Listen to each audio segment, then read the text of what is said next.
Bismillah, alhamdulillah, wa salatu wa salam ala rasulillah, ma ba'd. Donc, nous voici dans ce nouveau cours concernant la croyance. Donc, pour ce cours-là, on va juste revenir un peu en arrière sur ce qu'on avait évoqué concernant al-qadr al-mushtarak wa al-qadr al-mumayyiz. Euh, donc, ce que j'avais évoqué, c'est qu'il y a un point commun et un point qui est spécifique. Donc, on avait évoqué l'exemple de la création. On va évoquer d'autres exemples pour que ce soit encore plus clair, Inch'Allah. Donc, euh, parmi les choses qui sont confirmées dans la Sunna et dans le Coran également, c'est le fait qu'Allah, il est Sami', il est Basir, hein, il entend tout, il voit tout. Hein. Et donc, ça c'est confirmé. Et Allah, il a confirmé également le fait que l'insan, il entend et il voit également. Et il a qualifié de dans surat Al-Insan, قال أتى على الإنسان حين من الدهر لم يكن شيئا مذكورا إنا خلقنا الإنسان من نطفة أمشاج نبتليه فجعلناه سميعا بصيرا فجعلناه سميعًا بصيرًا. Donc le terme utilisé, comme vous le voyez, c'est le même, سميع سميع. Également pour بصير بصير بصير. C'est ça le qadr al-mushtarak. Le qadr al-mushtarak, c'est ça, c'est le terme employé est le même. Son sens, il est connu. Mais il y a forcément des éléments qui sont spécifiques à Allah subhanahu wa ta'ala. Comme on le sait, le fait qu'Allah, il entend tout. Le L'insan, l'homme, il n'entend pas tout. Et Allah, il entend absolument tout. Et même si toutes les personnes parlent en même temps, Allah, il saura très bien ce que telle personne dit, telle personne dit, telle personne dit. Il entend même la fourmi heu, qui entre dans la fourmilière. Allah, il entend, subhanahu wa ta'ala. Donc ça, ce sont des choses qui sont spécifiques, à Allah subhanahu wa ta'ala. Donc le qadr al-mushtarak, c'est le terme employé et le sens qui est connu. Mais toutes les spécificités, comme vous le voyez, ce sont des choses qui sont vraiment qui caractérisent Allah seul et unique. Également pour le basir, hein, l'homme, il voit. L'homme voit ce qu'il y a devant lui, ce qu'il peut voir, mais Allah, il voit tout. Allah, il voit tout. Allah, il voit tout, il voit les choses que nous ne voyons pas également et il voit même les choses qui sont sous terre, les choses qui sont dans le ciel, subhanahu wa ta'ala. Et également, parmi les caractéristiques, les sifat qui sont confirmées chez la créature, c'est le fait qu'elle a ilm, la science. Les créatures ont la science, ont une part de science. Oui, Allah également, il a confirmé cette caractéristique-là pour lui-même. Al-alim. Ah, العلم صفة العلم, la caractéristique de la science. Donc le terme employé, c'est le même. Hein, vous avez même quand les anges ont annoncé la bonne nouvelle à Ibrahim, il a dit فبشرناه بغلام عليم. فبشرناه بغلام عليم.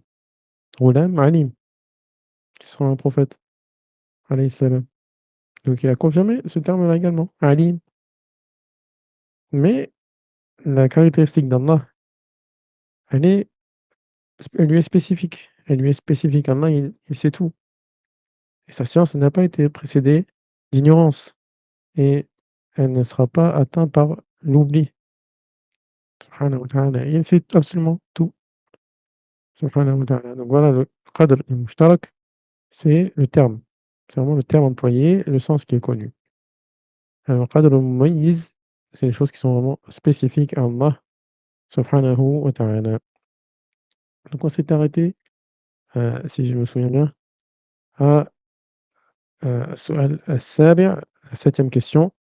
ما الدليل على أن المحبة عبادة? Quelle est la preuve que l'amour est une adoration? Que l'amour est une adoration. Donc, la preuve de cela, le cheikh il évoque que c'est la parole d'Allah, الجواب قال الله عز وجل ومن الناس من يتخذ من دون الله أندادا يحبونهم كحب الله والذين آمنوا أشد حبا لله. Hein, il y a parmi les gens, ceux qui prennent en dehors d'Allah des équivalents à Allah. Ils les aiment comme ils aiment Allah. Ils les aiment comme on aime Allah. Ça, c'est prendre un associé dans l'amour. L'amour qui est spécifique à Allah subhanahu wa ta'ala. Et donc, heu, ceci montre que ici ils ont commis le shirk. Et Allah il dit ensuite: «والذين آمنوا أشد حبًا لله». أشد حبًا لله. Hein, les croyants sont ceux qui aiment le plus Allah subhanahu wa ta'ala. فذكر الله المحبة على أنها أمر يرضاه. Donc Allah il a évoqué le fait que l'amour, c'est quelque chose qu'il agrée. فدل هذا على أنها عبادة. Donc tout ce qu'Allah il agrée, c'est une adoration. C'est une adoration. Allah il agrée le fait qu'on l'aime, donc c'est une adoration. Et évidemment, il faut préciser quand est-ce que c'est une adoration, hein? C'est pour ça que la question suivante arrive. سؤال ثامن متى تكون المحبة عبادة؟ متى تكون المحبة عبادةً؟ الجواب: المحبة كشعور المحبة كشعور يشعر به الإنسان ويجده في قلبه، منها ما يكون عبادة ومنها ما لا يكون عبادة. Donc cette émotion, cette sensation, cette émotion que l'homme il ressent dans son cœur, il y a, heu, une part qui est, une adoration, hein. Il y a une part qui est une adoration, l'amour d'adoration et il y a ce qui n'est pas de l'amour d'adoration, ce qui n'est pas une adoration. فالمحبة التعبدية هي محبة الشيء لأنه إله. Voilà, l'amour d'adoration, c'est l'amour de la chose parce que c'est une divinité, parce que c'est ce qu'on adore dans l'adoration. فيكون فيها تعظيم وتذلل وخضوع. Hein, il va y avoir, du ta'zim ici. Il va y avoir du ta'zim, de التذلل, le fait qu'on va s'humilier à Allah subhanahu wa ta'ala, al-khudu' également. Hein, donc ça, c'est tout ça, ce sont des choses qui vont qualifier l'amour qui est spécifique, qui doit être spécifique à Allah subhanahu wa ta'ala. Donc vous avez le ta'zim ici, le fait de considérer la chose comme étant immense, comme étant grande. Al-tadhallul, le fait de s'humilier, de se soumettre, hein, de l'humiliation à la chose. Et al-khudu', c'est l'obéissance, le fait d'être totalement soumis. Ensuite, donc, heu, le cheikh évoque que لأجل صفات لا يتصف بها إلا إله معبود. Hein, du fait de caractéristiques qui ne sont présentes que chez, celui qui est adoré, celui qui est, ma'boud, adoré, mmh, c'est la divinité. Donc heu, c'est vraiment cela qui va distinguer, l'amour d'adoration. Le fait vraiment d'avoir cette révérence, hein, une grande, c'est mêlé à de la crainte, une grande considération, une grande vénération, une vénération de soumission. Donc c'est ça qui va, caractériser cet amour. هذه المحبة لا تكون إلا لله. Ça, c'est vraiment spécifique à Allah subhanahu wa ta'ala, azza wa jal.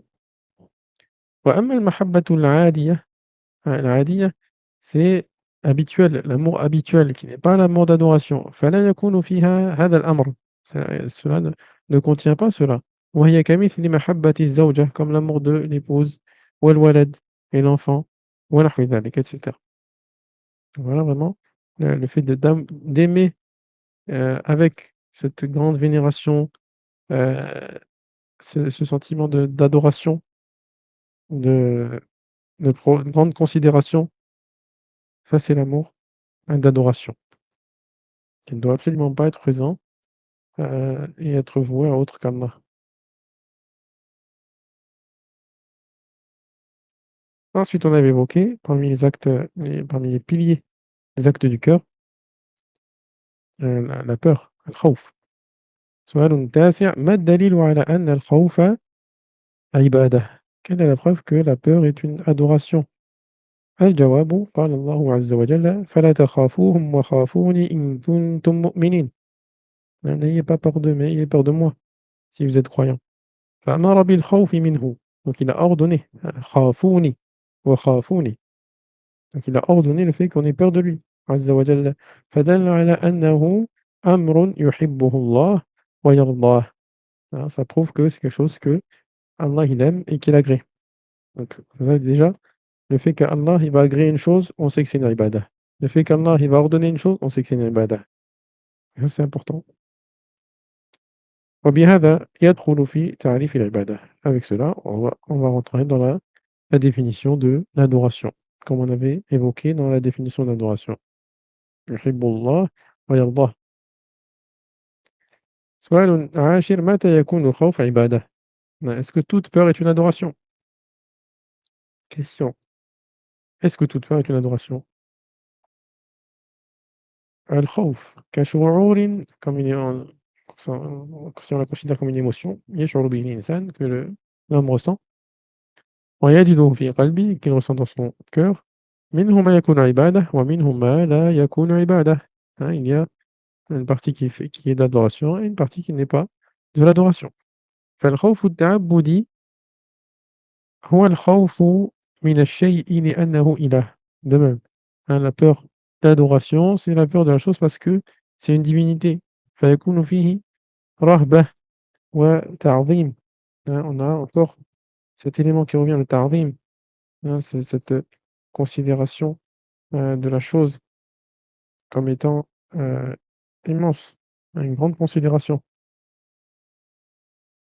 Et الرهبة, la crainte, c'est vraiment la crainte qui va mener à fuir la chose, qui va mener à fuir la chose, ce dont on a peur. OK, il va y avoir une action qui va découler de cette rahba. OK, et évidemment, heu, le fait de fuir, quand ça concerne Allah, on fuit vers lui, subhanahu wa ta'ala. Donc ici, heu, هو الخوف من الشيء لأنه إله فيكون فيه رهبة وتعظيم ويعتقد الإنسان أن هذا الذي يخاف منه سيضره ويعاقبه بنفسه. Donc la personne elle va croire fermement que ce dont il a peur ici, c'est quelque chose qui va, heu, il peut lui causer du tort, hein, il peut lui faire du mal, hein, et il peut le châtier. Évidemment, là, si il fait, quelque chose qui va être considéré par les serviteurs comme du mal, mais c'est que ce sera juste, hein, évidemment. Hein, comme on dit: «يضُرُّ», نعم، ولكن يضُرُّ بعدله سبحانه وتعالى. C'est quelque chose comme la personne qui est malade, elle est malade, c'est quelque chose qu'elle ressent comme un mal.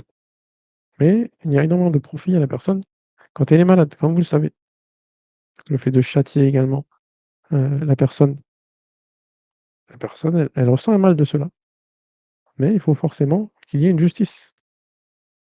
دون احتياج دون احتياج donc بنفسه ici c'est vraiment, le fait qu'Allah il a besoin de personne. Il châtie, heu, la personne et il n'aura pas besoin d'aide. C'est vraiment lui-même qui est capable de châtier. دون احتياج إلى أحد, sans avoir besoin de personne. هذا الخوف لا تكون فلا هذا الخوف لا يكون إلا لله. لا يكون إلا لله. الخوف c'est المذكر. Je pense qu'ici il y avait, une petite erreur والله أعلم, dans le sens où, c'est un ya. لا يكون. لا يكون إلا لله عز وجل. وأما الخوف العادي فلا يكون فيه هذا الأمر. Hein, quant à la peur habituelle, فلا يكون فيه هذا الأمر. Il va pas y avoir cette chose-là, hein, cette crainte, et cette, grande considération, le fait de savoir que en elle-même la chose elle peut, nous châtier et cetera. وهو كمثل الخوف من العدو comme le fait d'avoir peur de l'ennemi والنار du feu والحيوان المفترس et des bêtes carnivores. Heu, Ça c'est normal d'avoir peur, on a peur du lion parce qu'il peut vraiment nous atteindre, nous toucher, nous faire du mal. Mais le lion, il peut rien faire en lui-même. Hein, c'est Allah qui lui a permis qui lui permet de faire ce qu'il fait, d'avoir sa force et cetera. Donc c'est pas il n'est pas indépendant. C'est vraiment il a besoin d'Allah. Sans l'aide d'Allah, le lion ne peut rien faire. Et Allah, il n'a besoin de personne pour faire. Subhanahu wa ta'ala.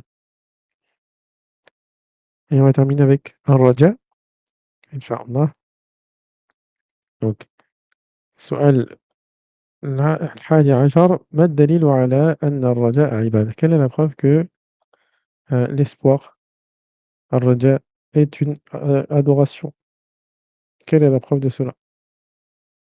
الجواب قال الله عز وجل أولئك الذين يدعون يبتغون إلى ربهم الوسيلة أيهم أقرب ويرجون رحمته. Voilà ceux qui invoquent يبتغون إلى ربهم الوسيلة, ils veulent se rapprocher par cela d'Allah. ويرجون رحمته, et ils espèrent la miséricorde d'Allah. فذكر الرجاء في مقام المدح والثناء.